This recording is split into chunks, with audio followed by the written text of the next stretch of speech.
अस्सलाम वालेकुम फ्रेंड्स, आप कैसे हैं। उम्मीद है हमेशा की तरह आज भी आप अच्छे होंगे। आज मैं आपके लिए नई डिफरेंट सी रेसिपी लेकर आई हूँ। ये है चावल की खीर, जिसे फेरनी कहते हैं। ठीक है, आप ज़रूर बनाइएगा और फीडबैक ज़रूर दीजिएगा। इसके लिए अगर आपने मेरा चैनल अभी तक सब्सक्राइब नहीं किया तो सब्सक्राइब कर लीजिएगा, ताकि आपको हर आने वाली वीडियो से फ़ौरन अपडेट मिलती रहे। तो लीजिए स्टार्ट करते हैं। अभी आप मेरे ये वीडियो लास्ट तक देखिएगा, क्योंकि मैं स्टेप बाय स्टेप सारी चीज़ें बताऊंगी और आप इसी रेसिपी से बनाइएगा तो बहुत ही टेस्टी बनेगी। और मुझे फीडबैक ज़रूर दीजिएगा कैसी बनी है। इसके लिए मैंने लिए है आधा कप राइस चावल।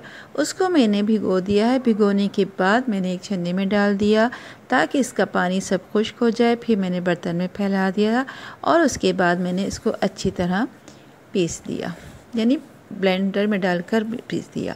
फिर मैंने बादाम, पिस्ते, नारियल क्रश किया हुआ और छोटी इलायची ली है। ठीक है, छोटी इलायची, नारियल, पिस्ता और बादाम, ये आप आगे पीछे ज़्यादा भी ले सकते हैं, कोई ऐसा नहीं है।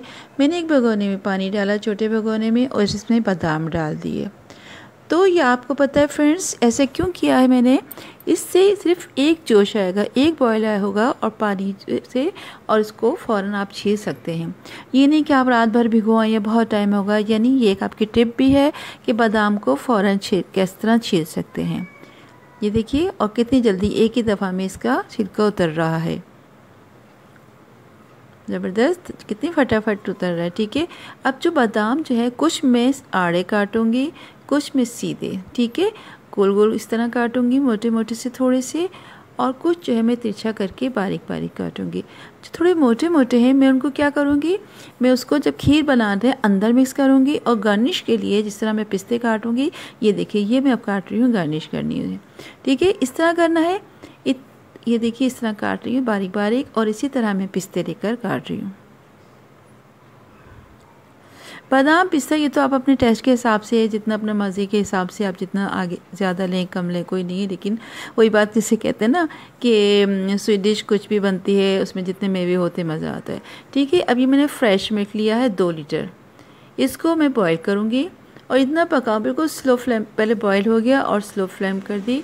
और इसके बाद जो भीगे हुए चावल हैं, उसमें मैंने दूध डाला और अच्छा सा पेस्ट बना लिया। और मैं इसको स्लो फ्लेम दूध किया है और उसमें मैं पका रही हूँ, ताकि इसमें लम्स, जिसे गुठलियाँ कहते हैं, वो ना बने, बहुत अच्छी क्रीम सी बनेगी।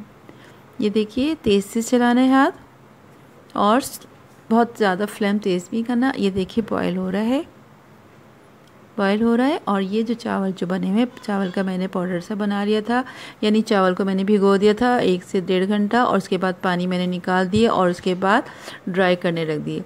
जब ड्राई हो गए तो मैंने उसको ब्लेंडर में डाल के अच्छी तरह पीस लिया। तो चावल का आटा जैसे बन गया, थोड़ा थोड़ा मोटा था जैसे कुछ, लेकिन बहरहाल इस तरह बन गया। अब ये देखिए, पक रही है, पकते पकते खीर हो गई है गाढ़ी, गाढ़ी हो गई। फिर मैंने इसमें क्या डाल रही हूँ, मैं इसमें डाल रही हूँ 1 कप मैंने डाली चीनी। 1 कप चीनी डाल दी है और उसके बाद ही मिक्स करना है। अब आप देखेंगे, जब मैंने इसमें चीनी डाली है तो खीर थोड़ी सी पतली हो गई, इसलिए कि चीनी का भी अपना पानी होता है। ठीक है, अब मैं इसको मिक्स कर रही हूँ, और इसके बाद मुझे थोड़ा सा आग को तेज़ करना है, चाहे आप स्लो फ्लेम पे पकाएं। ये देखिए, दूध का कलर भी थोड़ा सा चेंज हो गया, थोड़ा सा ऑफ वाइट हो गया, क्योंकि दूध पकते पकते गाढ़ा हो गया, और खीर बनाने के लिए गाढ़ा दूध अच्छा रहता है। ये देखिए, आप देख रहे हैं किस तरह बना हुआ है। हाँ, तो फ्रेंड्स, आप मेरा ज़रूर चैनल सब्सक्राइब करिएगा, बनाइएगा। ये कैसी लगी फीडबैक ज़रूर दीजिएगा। देखिए, बन रही है, बॉयल हो रहा है, और साइड पे देखिए कैसे मज़े की गाढ़ी गाढ़ी मलाई सी हो गई है। और बल्कि मेरे बच्चे तो शौक़ से खाते हैं, भगोना जो साफ़ करते हैं ना, कहते हैं मज़ा आ गया। जब मैं डिश आउट करूँगी तो साइड पे जो गाढ़ा गाढ़ा है, उसका टेस्ट ही कुछ और होता है।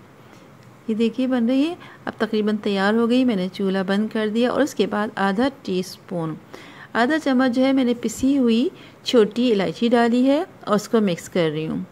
ये मैंने आधा चम्मच इसलिए डाली है, ये इलायची जो ना बहुत खुशबूदार, बहुत अच्छी है। इसके बाद मैंने कटे हुए बादाम और पिस्ते इसमें डाल दिया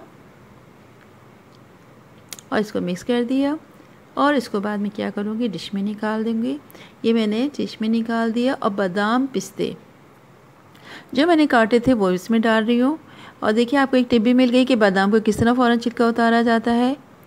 तो फ्रेंड्स आप ज़रूर बनाइएगा और बहुत ही जायकेदार क्रीमी बनी है, क्योंकि पकती रही मज़ेदार।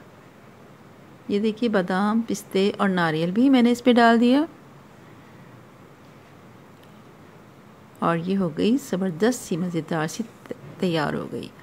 अब मैं इसके बाद एक बहुत ही अच्छी रेसिपी स्पेशल बकरीद के लिए वो मैं अपलोड करूँगी, तो आप ज़रूर देखिएगा, मेरा चैनल मिस नहीं करिएगा, सब्सक्राइब कर लीजिएगा, बेल आइकन को क्लिक कर लीजिए ताकि आपको फ़ौरन मेरी वीडियो से अपडेट मिलती रहे और आप लोगों को नई नई डिशेस मिलेंगी। अब इंशाल्लाह फिर मुलाकात होंगी नई रेसिपी के साथ। अपना ख्याल रखिएगा।